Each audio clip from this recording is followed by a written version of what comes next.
La phobie d'impulsion me hantait et gâchait mon quotidien. Je luttais tous les jours, corps et âme, pour me débarrasser de ces horribles pensées. D'un côté, j'étais malheureuse à cause de ce symptôme qui ne voulait plus me quitter.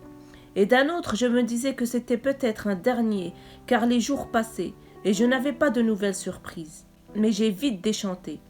Un nouveau colocataire a débarqué et m'est rentré dedans, comme si un bulldozer venait défoncer mon petit chez-moi. Cette fameuse crise d'angoisse, c'est très surprenant la première fois qu'elle nous tombe dessus, parce qu'on ne sait pas ce qui nous arrive. Quelqu'un qui n'a jamais vécu une crise d'angoisse ne peut comprendre l'effroi et l'épreuve que cela suscite. Je suis persuadée que c'est l'ange de la mort qui vient me faucher. Je suis certaine d'avoir une crise cardiaque et que je suis en train de vivre mes dernières heures. Soudain, mon cœur commence à battre la chamade. Il s'emballe et fait des bruits bizarres. J'ai des palpitations, la respiration s'accélère, des sueurs froides, je commence à paniquer. J'ai l'impression d'avoir le souffle coupé. J'ai du mal à respirer, j'étais comme un poisson sans eau. Je cherche ma respiration, une sensation de malaise m'envahit. J'ai des vertiges, je me sens étourdie. J'ai l'impression que je vais m'évanouir d'une minute à l'autre. En plus de cela, j'ai des fourmillements dans mes bras. Les bouts de mes doigts me font mal. J'ai l'impression que quelqu'un m'enfonce des aiguilles. Mes jambes ne tiennent plus. Je tremble. Je sens qu'au-dessus de ma tête, ça fourmille aussi. Et là, je suis persuadée d'avoir un truc grave. Ce ne peut être que la mort, j'en suis sûre. Là, je perds tout contrôle. Je suis comme dépossédée de mon corps. Je reste impuissante. J'ai des spasmes de la tête aux pieds. Mes membres bougent tout seuls. J'ai l'impression d'être une marionnette. S'ajoute à cela une sensation de boule à la gorge qui ne me quitte plus. Mon corps tremble de l'intérieur. Je sens un grand chamboulement dedans ce corps que je ne contrôle plus. Je suis emportée dans un tourbillon d'émotions. C'est l'enfer. J'ai peur. Que m'arrive-t-il, mon Dieu ? Je ne me reconnais plus. J'ai envie de fuir ce corps, mais je n'ai aucune issue.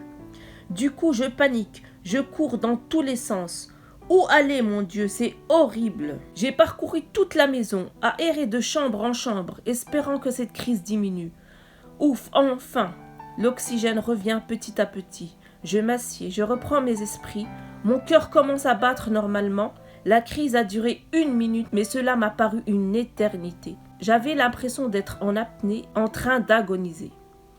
Tous les jours, j'avais droit à plusieurs crises d'angoisse. Elles pouvaient m'emporter quelques minutes, quelques heures, voire même pendant plusieurs jours, avec cette sensation de mal-être profond.